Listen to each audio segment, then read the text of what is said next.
Sahabat yang baik, saya akan bacakan Cari Angin dalam situasi yang semakin memprihatinkan karena pandemi COVID-19 belum juga ada tanda-tanda mereda. Karena itu naskah Cari Angin untuk terbitan koran Tempo edisi 18 Juli ini saya beri judul Lingkaran. Seperti kita tahu, lingkaran itu pastilah tidak berujung, melingkar-lingkar begitu saja. Padahal dalam setiap langkah, termasuk melawan wabah ini, kita membutuhkan ujung. Mari saya baca dengan tambahan di sana sini karena perkembangan yang terus berjalan. Lingkaran. Kondisi bangsa ini sudah porak-poranda diterjang pandemi COVID-19. Kita sudah sampai pada puncak kegagalan melawan corona. Angka kematian sudah tertinggi di dunia. Pun angka kasus positif harian. Rumah sakit penuh, pasien tidak tertampung. Ada yang meninggal setelah beberapa jam antre tanpa ada pertolongan. Ada yang meninggal di rumahnya dengan status isolasi mandiri. Petugas pemakaman kewalahan. Bertahan hidup sulit. Meninggal pun juga sulit. Inilah lingkaran maut yang menghunjam negeri kita. Kenapa rumah sakit penuh? Karena pasien terus berdatangan. Padahal sudah disortir yang mana pasien bergejala sedang dan yang mana pasien berskala berat. Yang sedang dan berat bisa masuk rumah sakit, yang lain isolasi di rumah atau di tempat penampungan yang disediakan. Kenapa tidak membangun rumah sakit darurat? Sudah dilakukan. Wisma Atlet, rumah susun, asrama haji, kapal apung, semua sudah menjadi rumah sakit darurat. Ada bahkan wacana gedung DPR pun mau dijadikan rumah sakit darurat. Kalaupun rumah sakit darurat itu bisa dibuat dengan segera, dengan menyulap sarana yang lain, tapi di mana mencari tenaga kesehatan? Kita tak bisa mencetak dokter secara instan. Perlu 6 tahun kuliah dan itu pun masih membutuhkan berbagai keterampilan untuk siap diterjunkan. Ada upaya mempercepat kelulusan dokter. Tapi itu tentu terbentur dengan berbagai masalah akademik. Ada juga upaya mahasiswa kedokteran di tingkat akhir dijadikan tenaga relawan.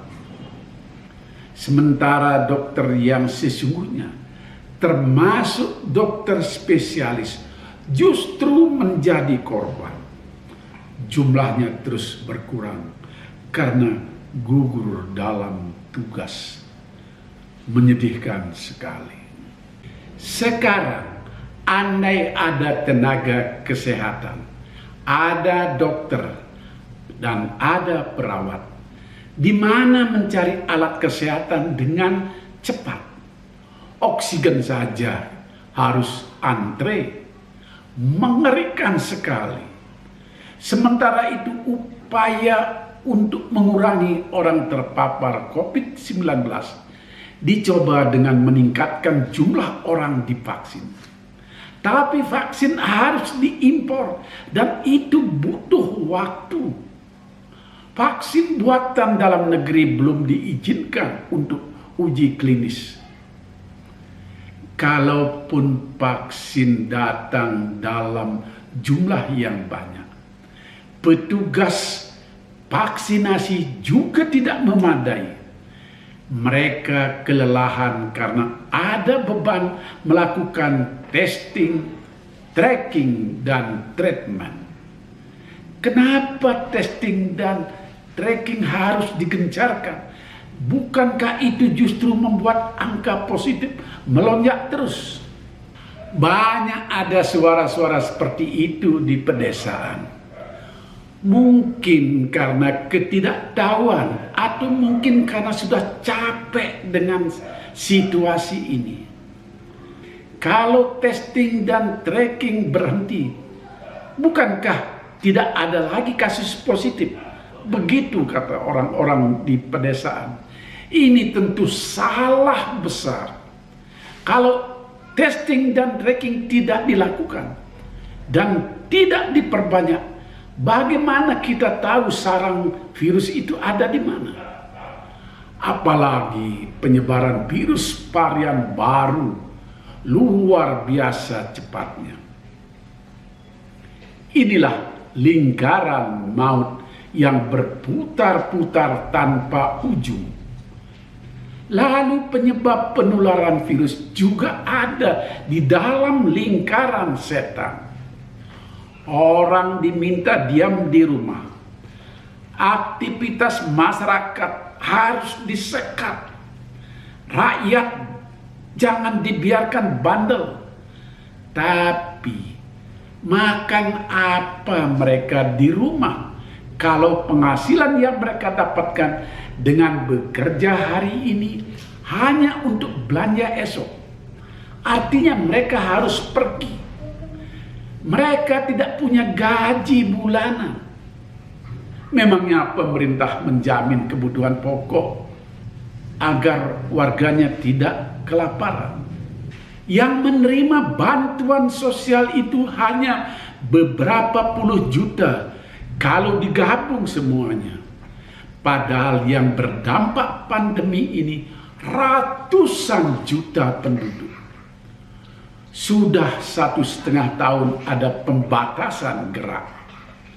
Bantuan sosial, apalagi yang tidak merata diterima, tidak menjamin hidup di rumah saja. Mereka harus berjuang melawan penyekatan.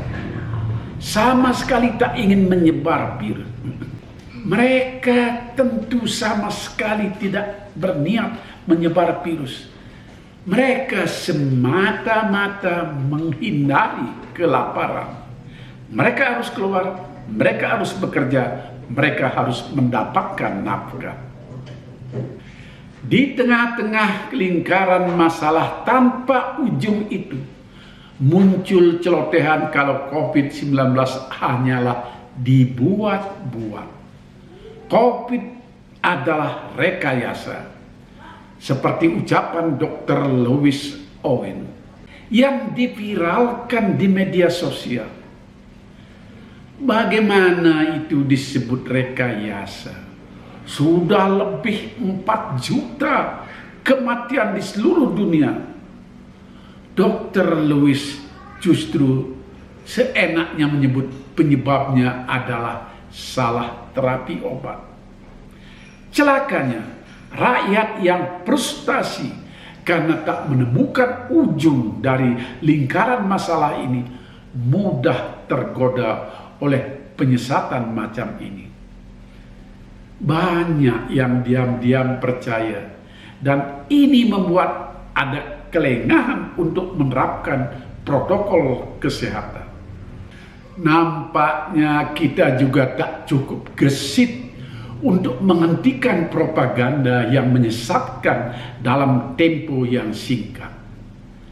Lagi pula komunikasi kita kian buruk dan selalu menjadi bulanan kecurigaan rakyat. Misalnya, soal vaksin berbayar itu.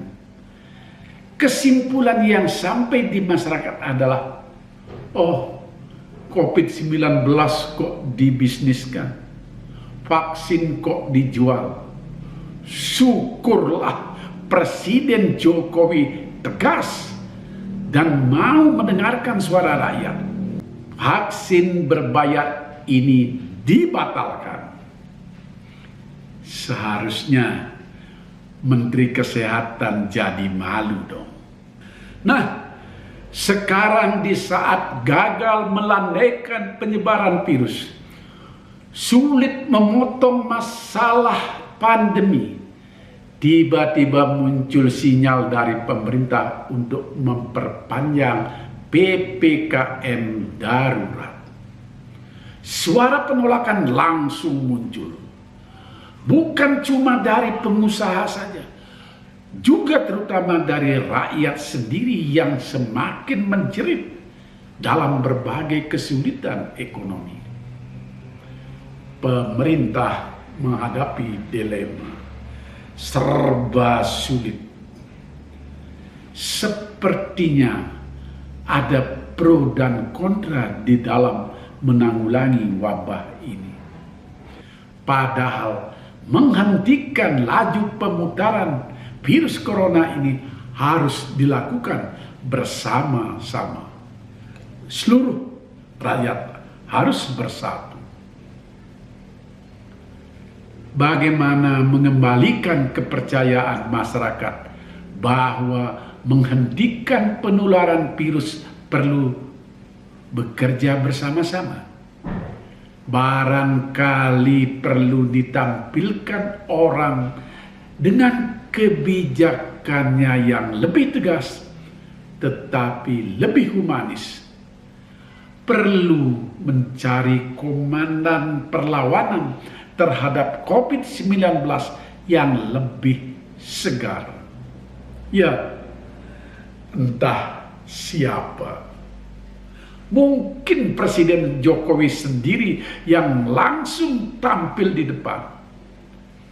Wakil Presiden diminta membantu secara aktif sebagai simbol kebersamaan. Hanya dengan kebersamaan yang mampu melawan wabah ini. Kalau pimpinan bangsa di puncak sudah bersama-sama, satu kebijakan, satu suara, tidak ada penafsiran yang berbeda. Mudah-mudahan rakyat menaruh kepercayaan dan mari kita hadapi pandemi ini secara bersama-sama. Demikian Cari Angin kali ini. Sampai jumpa di lain waktu. Salam sehat.